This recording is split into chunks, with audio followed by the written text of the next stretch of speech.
Hello दोस्तों, नमस्कार। Political science learning में आप सभी का स्वागत है।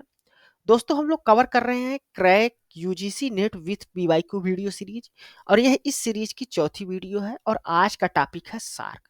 तो सार्क के बारे में डिटेल एनालिसिस करेंगे। सबसे पहले देख लेते हैं इस वीडियो का कंटेंट क्या है। इस वीडियो में हम लोग कुछ प्रीवियस ईयर्स क्वेश्चंस देखेंगे ताकि हमको पता चले यह टॉपिक क्यों महत्वपूर्ण है, इसका चयन हमने क्यों किया है। फिर हम लोग सार्क से रिलेटेड कुछ फैक्ट्स देखेंगे, या तो जो प्रीवियस ईयर्स में आए हुए हैं या कुछ इंपॉर्टेंस है इस कारण उसको देखेंगे। फिर सॉल्यूशंस देखेंगे इन पीवाईक्यूज का।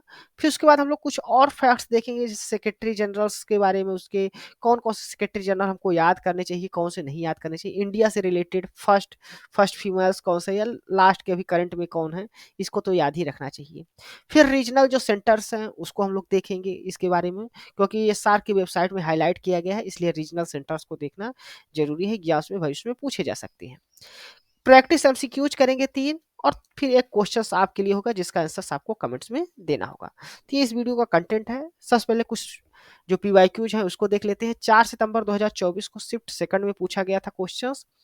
यहाँ पर आपको अरेंज करने को दिया गया था जो सार्क के डिजिग्नेटेड ईयर्स थे उनको क्रोनोलॉजिकल ऑर्डर्स में। तो ये जो लिस्ट है उसको हम यहाँ पर प्रोवाइड करेंगे आगे, तो देखेंगे कि जो सार्क के डिजिग्नेटेड ईयर्स हैं वो कौन कौन से थे। इसका सॉल्यूशंस भी देखेंगे हम लोग। फिर पीवाईक्यू है 4 सितंबर 2024 को, ये भी पूछा गया था, शिफ्ट सेकंड में ही पूछा गया था। इसमें आइडेंटिफाई करना था करेक्ट स्टेटमेंट्स। तो सार्क से रिलेटेड 3 यहाँ पर स्टेटमेंट्स आप देख सकते हैं। एक सार्क के सबमिट के बारे में है, एक डिजिग्नेटेड ईयर्स के बारे में है, और एक preferential trading trading agreement sign हुआ था वो कब हुआ था उसके बारे में स्टेटमेंट थे। तो अगर वो सब फैक्ट्स आपको याद रहेंगे तो आप लोग इन क्वेश्चंस को आसानी से कर सकती हैं। फिर यहाँ क्वेश्चन है, यहाँ भी मैच द फॉलोइंग में आपको सार्क दिया हुआ था और उसका हेडक्वार्टर दिया हुआ था, आपको मैच कराने हैं और कौन कौन से करेक्टली मैच हैं, तो यहाँ पर भी देख सकते हैं हेडक्वार्टर से भी पूछ लेता है क्वेश्चंस। फिर एक क्वेश्चन और था जो 4 नवंबर 2021 को शिफ्ट 1 में आया हुआ था, जिसमें पूछा गया था कि जब प्राइम मिनिस्टर नरेंद्र मोदी ने शेयरिंग सेरेमनी हुई थी 2014 में, तो किस ऑर्गेनाइजेशंस के लीडर्स को इनवाइट किया गया था। तो इस सार्क के लीडर्स को ही इनवाइट किया गया था। तो ये इंपॉर्टेंट है। तो आइए चलिए देखते हैं फैक्ट्स जो सार्क से रिलेटेड है। सबसे पहले तो सार्क की स्थापना कब होती है, तो 8 दिसंबर 1985 को होती है। 8 दिसंबर 1985 को ढाका में बांग्लादेश में होती है। ठीक, इसके फुल फॉर्म को पूछा गया तो south Asian association for regional cooperation होता है। इसके मेंबर कंट्रीज देखें जो 8 मेंबर्स वर्तमान में हैं। कौन कौन से कंट्रीज हैं मेंबर्स, अफगानिस्तान है, बांग्लादेश है, भूटान है, इंडिया, मालदीव, नेपाल, पाकिस्तान और श्रीलंका। कंट्रीज को कैसे याद कर सकते हैं, तो इंडिया, इंडिया से जितने भी कंट्रीज की बाउंड्री लगती है उन सभी कंट्रीज को आप लोग देख लीजिए। केवल चाइना और म्यांमार को यहाँ पर आपको छोड़ देना है। उसके अलावा आपको मालदीव जो नीचे है हिंद महासागर में, उसको आपको इंक्लूड कर लेना है। तो ये मेंबर्स कंट्रीज हो गए जितनी भी इंडिया की नेबरिंग कंट्रीज हैं उसको। तो 8 मेंबर्स हैं स्टेट्स, याद रखिएगा। हेडक्वार्टर कहाँ है, तो हेडक्वार्टर आप काठमांडू याद रखिएगा, नेपाल में है सार्क का हेडक्वार्टर। ऑब्जर्वर स्टेटस किस कौन कौन से स्टेट्स को मिला हुआ है वो देख लीजिए। तो ऑब्जर्वर जो स्टेट्स हैं सार्क के वो टोटल 9 है। तो 9 फैक्ट्स भी याद रखिएगा, 9 ऑब्जर्वर स्टेट्स हैं। ये हैं आपके Australia, China, European union, Iraq, Japan, Mauritius, Myanmar, south Korea and United state. इसको भी याद करने के लिए आप लोग कम से कम कुछ याद कर सकते हैं, जैसे जो इंडिया के बॉर्डर से लगती हुई हैं चाइना और म्यांमार, लेकिन ये सार्क के मेंबर नहीं है, ये इनको ऑब्जर्वर स्टेटस मिला है। यूनाइटेड स्टेट्स है और ऑस्ट्रेलिया है, और आप यूरोपियन यूनियन, ये कुछ प्रमुख देश हैं जिनको आपको याद रखने हैं। फिर उसके बाद इराक, जापान, मॉरिशस और साउथ कोरिया, ये भी ऑब्जर्वर स्टेट्स हैं। ऑफिशियल जो लैंग्वेज है सार्क की वो याद रखिएगा इंग्लिश है। इंग्लिश को as a official language use किया जाता है सार्क में। सार्क का डिजास्टर मैनेजमेंट सेंटर जो है वो Gujarat institute of disaster management campus, Gandhinagar, Gujarat, India में लोकेटेड है। तो इंडिया में लोकेटेड है इसलिए आपको ये इंपॉर्टेंस भी हो जाता है एग्जाम्स की दृष्टि से। फिर सार्क का डेवलपमेंटल फंड्स जो है तो इसकी स्थापना 2010 में होती है, और इसको ये जो है तो थिम्फू भूटान में है। रीजनल फाइनेंशियल इंस्टीट्यूशंस है। ठीक, अफगानिस्तान सार्क का कब मेंबर्स बना था, ये न्यूएस्ट मेंबर है, याद रखिएगा। सार्क का मेंबर बना था 2007 में। एग्जाम्स की दृष्टि से ये फैक्ट्स भी बहुत ही इंपॉर्टेंट है। सार्क का चार्टर कब साइन हुआ था? तो 8 दिसंबर 1985 में चार्टर साइन हुआ था। इसी दिन इस्टेब्लिश भी हुआ था सार्क। तो इस्टेब्लिश ईयर्स भी याद रखिएगा, क्योंकि मैच द फॉलोइंग में प्रीवियस ईयर्स में कई बार यूजीसी नेट में क्वेश्चंस पूछा गया है कि सार्क की इस्टेब्लिश कब हुई, आसियान की स्थापना कब हुई। इस तरह से करके आपको मैच द फॉलोइंग में क्वेश्चंस आते रहते हैं सार्क से। फिर सार्क का सैटेलाइट कब लॉन्च हुआ? तो याद रखिएगा 2017 में लॉन्च हुआ था। ठीक है? तो ये प्रोवाइड करता है communication and disaster management supports को। ठीक। सार्क फ्री ट्रेड एरिया कब घोषित हुआ था? तो 2006 में घोषित हुआ था, ये भी याद रखिएगा। ठीक। साउथ एशियन यूनिवर्सिटी इंपॉर्टेंट है, न्यू दिल्ली में है, इंडिया में है। ये स्टार्ट हुई थी, इस्टेब्लिश हुई थी 2010 में, और वहीं से ये इसका एकेडमिक जो ईयर्स है वो भी शुरू होता है। ये इंपॉर्टेंट फैक्ट है। फिर फर्स्ट फीमेल सेक्रेटरी जनरल्स कौन थी सार्क की? ये भी याद रखना है, फातिमत दियाना साइद थी। फर्स्ट वुमेन्स है जो इलेक्ट हुई थी सेक्रेटरी जनरल्स के रूप में सार्क की 2011 में। ठीक। नेक्स्ट फैक्ट है, फर्स्ट समिट जो सार्क का हुआ था इंपॉर्टेंस हो जाता है, क्योंकि फर्स्ट समिट है ढाका में हुआ था इस बार 2000 जो 25 का 6 जनवरी 2025 में कोई एग्जाम्स हुआ था, उसमें भी समिट्स पूछा हुआ था। ठीक। तो 7 से 8 दिसंबर 1985 में ये फर्स्ट जो समिट है ये होता है सार्क का। फिर सार्क के ऐसे समिट्स जो इंडिया में हुए हैं वो इंपॉर्टेंट हो जाते हैं, कि वहाँ इंडिया में 3 बार सार्क का समिट हुआ था। तो सेकंड जो समिट हुआ था 1986 में, वो इंडिया में हुआ था। 8th समिट हुआ था 1995 का इंडिया में, और 2007 में 14th समिट सार्क का ऑर्गेनाइज हुआ था। तो किस नंबर का समिट है, किस ईयर्स में हुआ है, दोनों डाटा आपको याद रखने हैं। ठीक।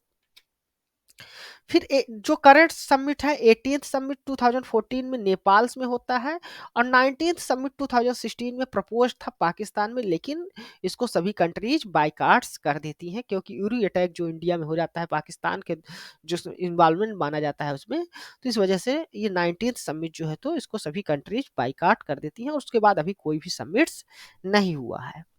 डेजिग्नेटेड सार्क डेकेड्स, क्योंकि डेजिग्नेटेड सार्क सार्क ईयर से क्वेश्चंस प्रीवियस हमको देखे गए हैं, तो ये हो सकते हैं कि भविष्य में पूछे भी जाए। तो 1991 से 2000 तक का जो डेजिग्नेटेड सार्क ईयर था, सार्क डेकेड था, वो decade of the girl child था। ठीक। 2001 से 2010 तक का जो सार्क डेकेड था वो राइट ऑफ चाइल्ड्स के बारे में था।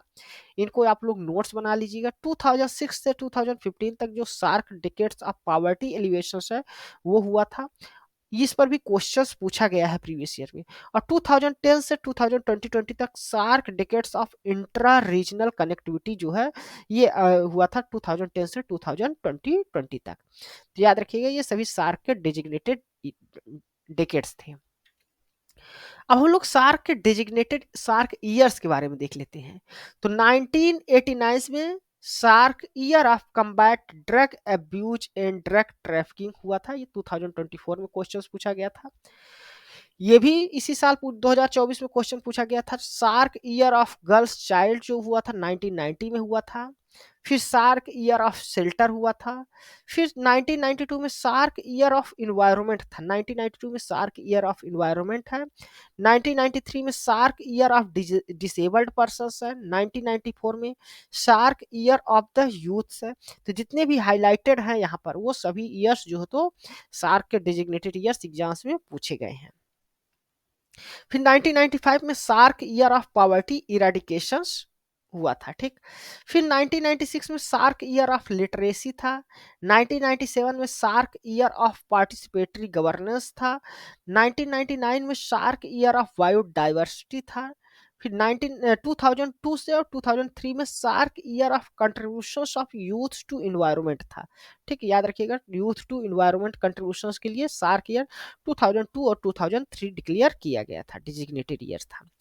2004 जो था वो SAARC awareness years for TB and HIV AIDS के लिए था। 2006 SAARC year tourism South Asia tourism year था, साउथ एशिया टूरिज्म ईयर 2006 में डेजिग्नेटेड ईयर था। 2007 जो था वो ग्रीन साउथ एशिया ईयर्स था। तो ये कुछ डिजिग्नेटेड ईयर्स हैं, आपको इनका लिस्ट जो है तो याद रखना है, क्योंकि एग्जाम से बार बार पूछा जाता है तो आपको याद रहने चाहिए। अब चलिए सॉल्यूशंस देख लेते हैं जो पीवाईक्यू हैं उनके। तो पहला क्वेश्चन है arrange the following designated shark year in chronological orders. तो यहाँ पर आपको अरेंज करना था, यहाँ पर कुछ शार्क ईयर दिए हुए थे, जैसे shark year for girl child 1990 में होता है, ठीक। शार्क ईयर फॉर इन्वायरमेंट आपका 1992 में होता है, अर्थ रियो समिट भी इसी ईयर होता है, तो याद रखिएगा वहां से इन्वायरमेंट के लिए shark year of environment. Shark year of disabled जो पर्सन होता है ये 1993 में होता है। फिर shark year of the youth होता है ये 1994 में होता है। और shark year for poverty eradication जो होता है ये 1995 में होता है। तो यहाँ से आपका करेक्ट जो आंसर होगा वो VCD AE यानी थर्ड नंबर जो आपका ऑप्शन है वो आपका यहाँ पर करेक्ट होगा, ठीक। तो करेक्ट आंसर क्या हो गया आपका third number option. 1990 SAARC year for girl child, 1992 SAARC year for environment, 1993 SAARC year for disabled person, 1994 SAARC year for youth and 1995 SAARC year of poverty eradication. Next question था identify करना था आपको correct statement. Eighth SAARC summit जो हुआ था new Delhi में हुआ था 1995 में हुआ था, ये स्टेटमेंट करेक्ट है। 1989 was designated as a SAARC year of combating drug abuse and drug trafficking. तो फर्स्ट जो सार्क ईयर डिजिग्नेटेड ईयर था 1989 था ही था, और ये कम्बैट करने के लिए था drug abuse and drug trafficking के लिए।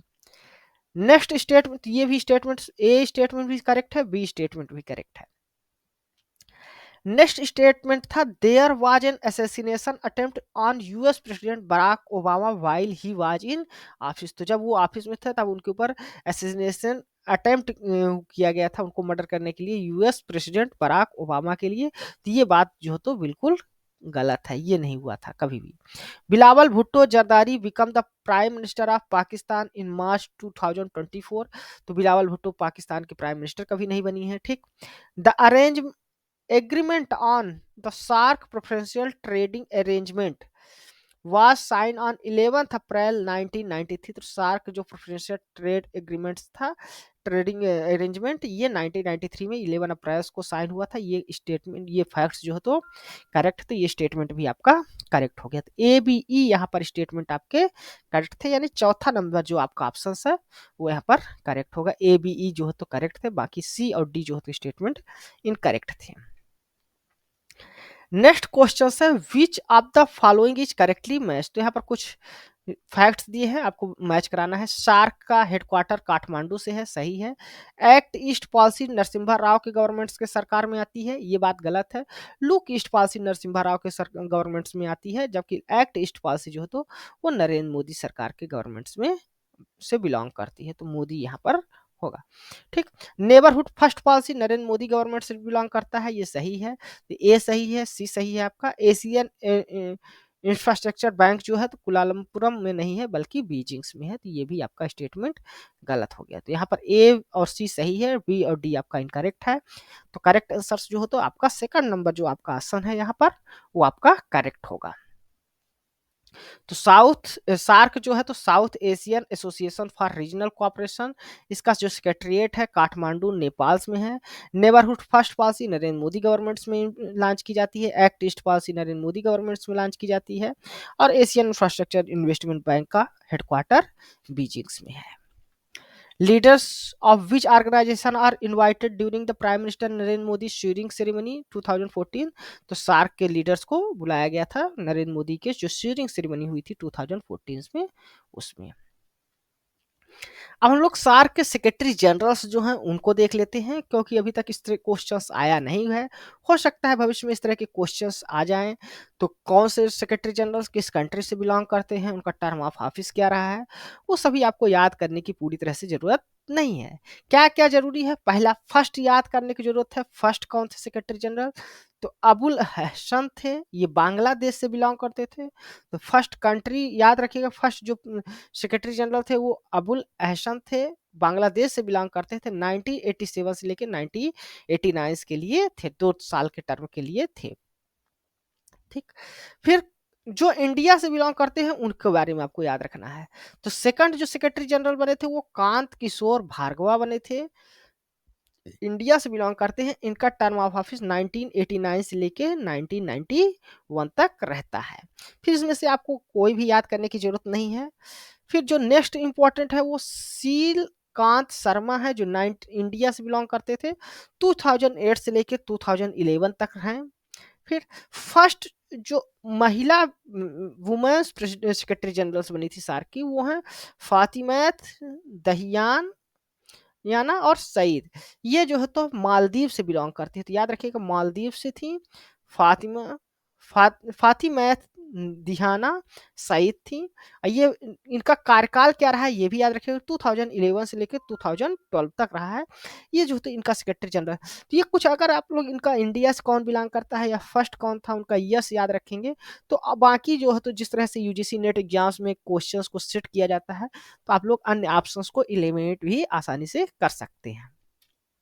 तो कुछ जो है सेक्रेटरी जनरल्स के बारे में आपको याद रहना चाहिए, क्योंकि सभी सेक्रेटरी जनरल्स को याद करना आसान नहीं होता है, ठीक। फिर जो करंट्स में है उनके नाम याद रखिएगा, करंट्स में कौन है तो इससे आइडिया लग जाएगा, कभी अरेंज करने के लिए भी दिया तो कुछ यहाँ पर आपको याद रहेगा। तो करंट में कौन है, एमडी गोलम सरवार हैं जो बांग्लादेश से बिलोंग करते हैं। ये अक्टूबर 2023 से लेके अभी तक प्रेजेंट में बने हुए हैं। कुछ फैक्ट्स इंपॉर्टेंट डाटा है याद रखिएगा। सार्क के जो सेक्रेटरी जनरल्स हैं वो SAARC the secretary general of SAARC is appointed for a term of 3 years, तो 3 साल के टर्म के लिए अपॉइंट किए जाते हैं। और जो मेंबर कंट्रीज होती हैं वो rotates among the member countries. जो सार्क के सेक्रेटरी जनरल है सेक्रेटरीट ही है, वो जो है तो रोटेट होती रहती है मेंबर कंट्रीज के बीच। अब हम लोग सार्क के रीजनल सेंटर्स को देख लेते हैं, ये भी एक इम्पोर्टेंट फैक्ट्स हो सकता है एग्जाम्स की दृष्टि से। सार्क एग्रीकल्चर सेंटर जो है वो कहाँ पर है, ढाका में है। इटेब्लिश कब हुआ था, 1989 में हुआ था। ये मैच द फॉलोइंग टाइप में क्वेश्चंस में दे सकता है, या कुछ स्टेटमेंट्स जो आते हैं उनमें से एक दो फैक्ट्स यहाँ से दे सकता है, ठीक ना। तो एग्रीकल्चर जो सेंटर है वो ढाका बांग्लादेश में है, याद रखिएगा। कल्चरल जो सार्क का सेंटर है वो कोलंबो श्रीलंका में है, ये 2009 में एस्टैब्लिश हुआ था। SAARC tuberculosis and HIV AIDS जो सेंटर्स है वो काठमांडू नेपाल में है, ये 1992 में एस्टैब्लिश हुआ था। और सार्क का जो डिजास्टर मैनेजमेंट सेंटर है वो इंडिया में है, ये 2016 में री एस्टैब्लिश्ड हुआ था। जो पहले के 4 सेंटर से डिजास्टर मैनेजमेंट से संबंधित उन सबको जो तो मिला के बनाया गया था डिजास्टर मैनेजमेंट सेंटर इंडिया का। तो कौन कौन से 4 सेंटर थे जिनको मिलाया गया था, वो सार्क डिजास्टर मैनेजमेंट सेंटर जो दिल्ली का था, सार्क मेट्रोलॉजिकल रिसर्च सेंटर था ढाका का, सार्क फॉरेस्ट्री सेंटर्स जो थिम्पू भूटान में है, और सार्क कोस्टल जोन मैनेजमेंट जो सेंटर था माले मालदीव। इन सबको मिला के इंडिया के बनाया गया था सार्क रीजनल जो सेंटर बनाया गया था इंडिया में, सार्क डिजास्टर मैनेजमेंट सेंटर को 2016 में रेस्टैब्लिश किया गया था। अब हम लोग प्रैक्टिस क्वेश्चंस देख लेते हैं। तो रीजनल सेंटर से ही मैच करने को क्वेश्चंस है, इसको आप लोग मैच करिए। लोकेशंस दिया हुआ है एक साइड, और एक साइड रीजनल सेंटर्स दिया हुआ है। इससे प्रैक्टिस क्वेश्चन से क्या होगा, आपका फैक्ट्स जो है वो कंप्लीट तरह से अच्छे से तैयार हो जाएंगे। सार्क एग्रीकल्चर सेंटर जैसा कि हमने बात किया बांग्लादेश में है। कल्चरल सेंटर जब बात की जाएगी तो श्रीलंका जोड़ेंगे, हम उसको मैच कराएंगे। ट्यूबरक्लोसिस एंड एचआईवी एड्स जो सेंटर्स हैं वो नेपाल में है। और डिजास्टर मैनेजमेंट सेंटर याद रखिएगा इंडिया में है। तो ये आपका करेक्ट आंसर होगा, ठीक ना। तो इसको आप लोग करेक्टली मैच करा सकते हैं, 1 का बी, 2 का सी, 3 का डी, यानी सेकंड नंबर जो आपका ऑप्शन है वो आपका यहाँ पर करेक्ट होगा। उसके एस्टैब्लिश जो ईयर्स हैं उसको भी आप लोग याद कर सकते हैं। फिर क्वेश्चन है, who was the first secretary general of SAARC. SAARC का फर्स्ट सेक्रेटरी जनरल जैसा कि हमने देखा अबुल हसन थे, ये बांग्लादेश से बिलोंग करते थे।